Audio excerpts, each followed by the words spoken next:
Capítulo 1. Os náufragos do ar. Estamos subindo? Ao contrário, parece que estamos descendo. Pior do que isso, Sr. Cyrus, estamos caindo. Meu Deus, jogue fora o lastro. Já vai, o último saco. E o balão? Voltou a subir? Não! Estou ouvindo o barulho das ondas. O mar está debaixo da nossa barquinha. Nesse momento, uma voz possante ordenou: joguem fora tudo o que pesa, tudo, e confiemos em Deus. Foram essas as palavras que ecoaram nos ares, sobre o imenso deserto de água que se chama Pacífico, por volta das 4 horas da tarde do dia 23 de março de 1865. Ninguém, sem dúvida, se esqueceu da terrível lufada de vento nordeste que se desencadeou no meio do equinócio daquele ano e durante o qual o barômetro caiu a 710 milímetros. Seus efeitos foram sentidos na América, Europa e Ásia, num raio de milhares de quilômetros. Cidades e florestas arrasadas, centenas de navios jogados à costa, territórios inteiros destruídos por trombas que arrasavam tudo, milhares de pessoas esmagadas na terra ou engolidas pelo mar. Tais foram as consequências que o monstruoso furacão deixou atrás de si. Justamente quando tantas catástrofes aconteciam na terra e no mar, drama não menos surpreendente desenrolava-se nos ares agitados. Um balão, levado como bola, na crista de uma tromba e preso no movimento giratório da coluna de ar, percorria o espaço com velocidade de 166 km por hora, rodando ao redor de si mesmo. No apêndice inferior do balão oscilava pequena barquinha com 5 passageiros. Tudo levava a crer que o balão viesse de muito longe, pois não devia ter percorrido menos de 3.600 quilômetros em 24 horas. Em todo caso, os passageiros não tinham meio algum de estimar o caminho percorrido desde a partida, pois lhes faltava qualquer ponto de referência. E talvez nem houvessem percebido a violência da tempestade. Nenhum raio de luz, nenhum ruído da terra habitada, nenhum barulho do oceano chegavam até eles.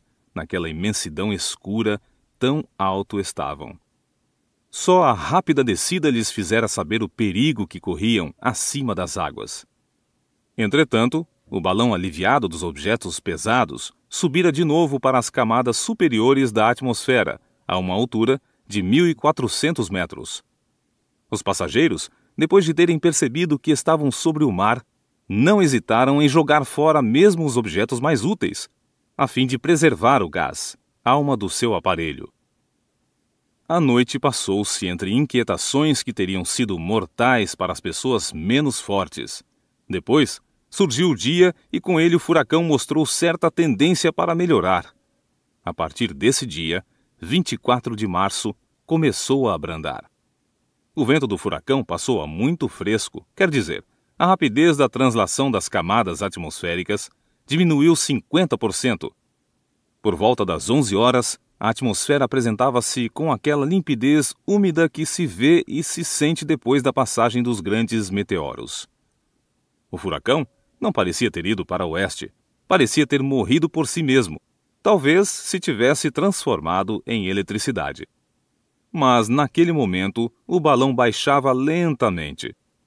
Parecia que se esvaziava pouco a pouco e que a parte de cima alongava-se, distendendo-se, passando da forma esférica para a ovoide. Por volta do meio-dia, o aeróstato planava a 600 metros acima do mar, graças à sua capacidade de cerca de 1.700 metros cúbicos, pudera manter-se no ar tanto tempo.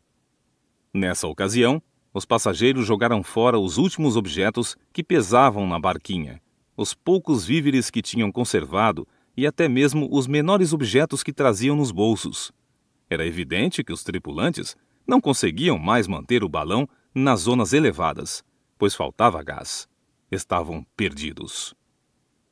Com efeito, nenhum continente, nenhuma ilha estendia-se debaixo deles.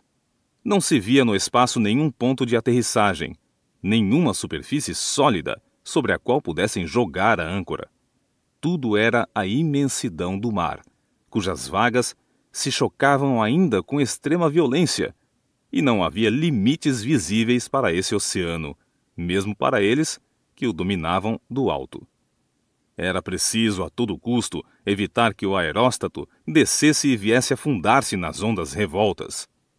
Mas, apesar dos esforços dos passageiros, o balão cada vez baixava mais, ao mesmo tempo em que se deslocava com rapidez incrível na direção do vento. Quer dizer, do nordeste para sudoeste. Situação terrível a desses infortunados. Já não eram senhores do aeróstato.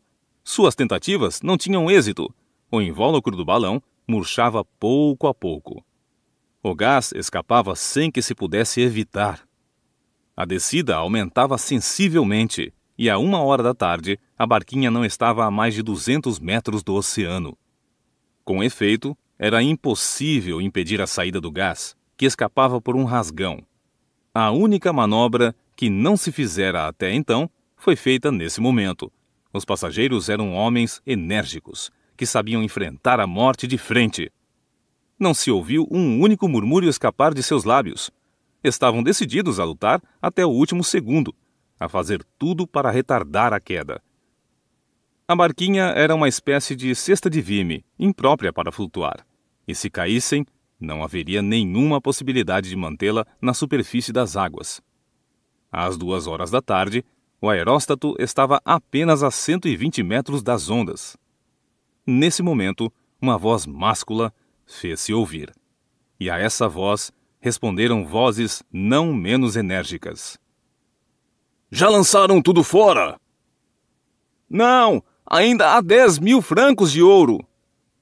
E logo um saco pesado foi jogado ao mar. O balão está subindo? Um pouco, mas não tardará a descer. O que resta ainda para jogar fora? Nada. Ainda resta alguma coisa. A barquinha. Com efeito, esse era o último recurso para elevar o balão. As cordas que prendiam a barquinha foram cortadas e logo o aeróstato subiu cerca de 600 metros. Os 5 tripulantes ficaram seguros na rede que envolvia o balão, contemplando o abismo. Todos sabem de que sensibilidade estática são dotados os balões. Basta jogar fora o menor objeto para provocar deslocamento no sentido vertical. O aparelho, flutuando no ar, comporta-se como balança de precisão matemática. Compreende-se, pois, que, sendo aliviado de peso relativamente avultado, sua subida seja rápida e considerável. Foi o que aconteceu. Depois de ter se equilibrado por um instante nas zonas superiores, o aeróstato recomeçou a descer. O gás fugia pelo rasgão, que não podia ser consertado. Os passageiros haviam feito tudo o que podiam. Nenhum recurso humano poderia salvá-los. Só lhes restava esperar a ajuda de Deus. Às 4h, quando o balão não estava a mais de 150 metros da superfície das águas, ouviu-se o ganido do cachorro que acompanhava os passageiros e se mantinha pendurado, perto do seu dono, nas malhas da rede. Top viu qualquer coisa! Gritou um dos passageiros. Uma voz forte anunciou. Terra! Terra! O balão, que o vento não cessava de impelir para sudoeste, tinha desde a madrugada percorrido distância considerável, que se podia calcular em centenas de quilômetros, e uma terra bastante elevada acabava de aparecer nessa direção. Mas essa terra encontrava-se a 54 quilômetros. Precisariam pelo menos de 1h para atingi-la, se não derivassem. 1h. O balão, antes disso, não estaria de todo vazio? Era essa a terrível questão. Os passageiros viam distintamente aquele ponto que precisavam atingir a qualquer custo. Ignoravam se era ilha ou continente, pois mal sabiam para que parte do mundo o furacão os havia impelido. Às 4h ficou claro que o balão não se podia mais sustentar. Corria quase tocando a superfície do mar. Já, por vezes, a crista de algum vagalhão lambia a parte baixa da rede, aumentando-lhe o peso. O aeróstato Mal se levantava, como ave que tem chumbo nas asas. Meia hora depois, os passageiros, agarrados à rede, já representavam peso excessivo e, dentro em pouco, ficaram mergulhados na água até a cintura, açoitados pelas ondas furiosas. O vento, entrando por enorme prega das muitas que formavam o invólucro do balão, impelia-o como se fosse um navio. Talvez assim ainda viesse a dar à costa. Nessa terrível situação, quando o balão estava apenas a 600 metros da praia, 4 tripulantes soltaram gritos uníssonos. O balão, que parecia não se levantar mais, acabava de subir num pulo inesperado depois de ter recebido rajada de ar. Como se tivesse sido subitamente aliviado de nova e grande parte do peso que sustentava, tornou a elevar-se a uma altura de aproximadamente 500 metros, onde encontrou uma espécie de redemoinho de vento que, em vez de levá-lo diretamente à costa, obrigou-o a seguir direção mais ou menos paralela a esta. Finalmente, dali a 2 minutos, aproximava-se o aeróstato obliquamente da terra e caía na praia, fora do alcance das vagas. Auxiliando-se mutuamente, conseguiram os passageiros soltar-se das malhas da rede, e o balão, aliviado do peso deles e apanhado de novo por uma lufada, desapareceu no espaço, como ave ferida que volta por momentos à vida. Mas a barquinha transportava 5 passageiros além de um cachorro, e só 4 foram arrojados à praia. O que faltava fora, evidentemente, levado pelo último golpe de vento que apanhara a rede e que fizera com que o balão se elevasse mais uma vez, poucos metros depois de chegar à terra. Mal os 4 náufragos, é lícito chamá-los assim, puseram o pé em terra, todos, com a ideia do companheiro ausente, exclamaram: "Talvez ele tente alcançar a terra a nado. Vamos salvá-lo! Vamos salvá-lo!"